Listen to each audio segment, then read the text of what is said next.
নমস্কার।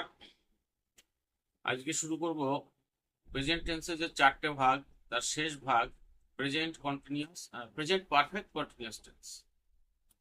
তো present perfect continuous tense এটা যদি আমরা বাংলায় বলি তাহলে এরকম হয়: পুরা ঘটিত, ঘটমান, বর্তমান কাল। তো এইটা কি করে বুঝবো যে এটা প্রেজেন্ট পারফেক্ট কন্টিনিউয়াস টেন্সের মধ্যে পড়ছে কোনো বাক্য? সেটা বোঝার জন্য এটা মনে রাখতে হবে যে কাজটি পূর্বে শুরু হয়েছিল কিন্তু এখনো চলছে, সে কাজ শেষ হয়নি, এবং কখন শেষ হবে সেটার কোনো নির্দিষ্ট বলা নেই।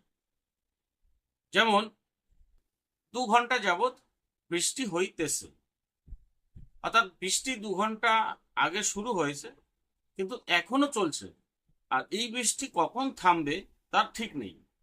তো এইরকম কোনো বাক্য প্রেজেন্ট পারফেক্ট কন্টিনিউয়াস টেন্স হয়ে থাকে।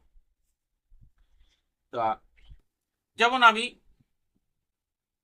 সকাল থেকে পড়াশোনা করিতেছি, অর্থাৎ কাজটা পূর্বে শুরু হয়েছে, এখনো চলছে, কতক্ষণ চলবে তার কোনো ঠিক নেই। তো এখানেও মূল ক্রিয়ার সঙ্গে তেসি, তেসো, তেসে ইত্যাদি যুক্ত থাকে। এখন দেখি এর গঠন প্রণালীটা কেমন, অর্থাৎ বাংলা থেকে ইংরেজিতে কিভাবে ট্রান্সলেট করতে হয়।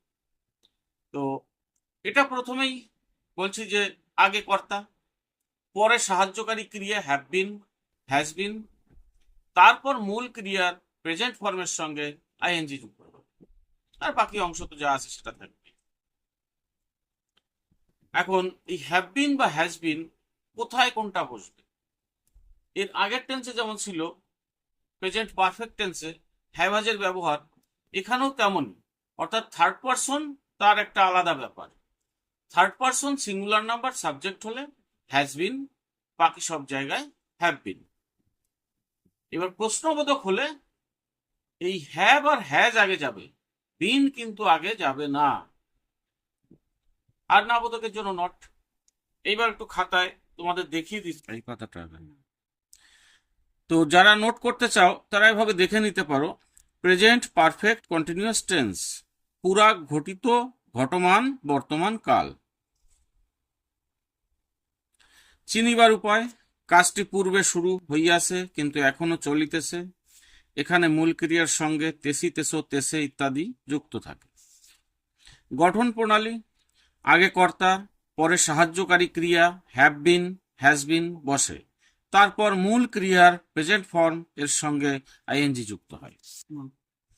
হ্যাভেজের ব্যবহার: যেমন third person singular number subject হলে হ্যাভ, বাকি সব হ্যাজ, এটা হ্যাজ, থার্ড পারসন সিঙ্গুলারে হ্যাজ, বাকি সব জায়গায় হ্যাভ বিন।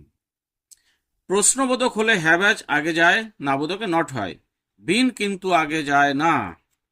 এইবার উদাহরণ দেখি। মুন্নি 3 দিন যাবৎ জ্বরে ভুগিতেছে, অর্থাৎ 3 দিন আগে মুন্নির জ্বর শুরু হয়েছে, এখনো জ্বর চলছে, কবে জ্বর থেকে সে সুস্থ হবে সেটা ঠিক নেই। এই রকম বোঝাতে হবে। ইংরেজিতে করলে কি হয়? Munni third person singular number, তাই has been suffering from fever for 3 days। Munni গত মঙ্গলবার থেকে জ্বরে ভুগিতেছে, Munni has been suffering from fever since Tuesday last, গত মঙ্গলবার। এখন এইখানে আমি একটাই লিখেছি যে মুন্নি 3 দিন যাবৎ জ্বরে ভুগিতেছে, আর একটাই লিখেছি যে মুন্নি গত মঙ্গলবার থেকে জ্বরে ভুগিতেছে। এটা লেখারও একটা কারণ আছে। কারণটা হচ্ছে এরকম একটা মজার বিষয় যে এইখানে মুন্নি যে 3 দিন যাবৎ জ্বরে ভুগিতেছে, এই 3 দিন যাবৎ কথাটা এইটা কিন্তু একটা পিরিয়ড অফ টাইম, আর এইখানে যে মঙ্গলবার বলা হয়েছে নির্দিষ্ট সময়, অর্থাৎ পয়েন্ট অফ টাইম। তাই পিরিয়ড অফ টাইম হলে এখানে ফর ব্যবহার করতে হবে, নির্দিষ্ট সময় পয়েন্ট অফ টাইম যদি হয় তাহলে সিন্স ব্যবহার করতে হবে। এইটা বোঝানোর জন্যই আমি এই উদাহরণটা এখানে লিখেছি। আর একটা বিষয় যেমন হয় যে আমি কোনো একটা কাজ এমনভাবে বলছি যেন সেই কাজটা আমি নিত্য নৈমিত্তিক ওইখানে করে আসছি। তো তার জন্য একটা উদাহরণ লিখেছি যে সেটাও এই টেন্সের মধ্যেই পড়ে। যেমন আমি কোনো একটা স্কুলের কথা যদি বলি, যে আমি এই স্কুলে 2 বছর যাবৎ পড়ে আসছি, অর্থাৎ 2 বছর ধরে স্কুলে পড়ছি, এবং কবে স্কুল ছাড়বো সেটা আমার এখন নির্দিষ্ট নয়। তো এরূপ বুঝালেও এই টেন্সের মধ্যেই পড়বে। সেখানে আমি একটাই উদাহরণ দিয়েছি যে আমি এই মাঠে খেলে আসছি। কতদিন ধরে খেলছি, কতদিন খেলবো ঠিক নেই, কিন্তু আমি এই মাঠে আগের থেকে খেলা শুরু করেছি, এখনো চলছে আমার খেলা, এবং কতদিন খেলবো ঠিক নেই, এরকম বুঝালেও এই টেন্সের মধ্যেই পড়বে। যেমন I have been playing in this field, আমি এই মাঠে খেলে আসছি। আজকে এই পর্যন্তই। পরের ভিডিওতে শুরু করব পাস্ট টেন্স নিয়ে আলোচনা। নমস্কার।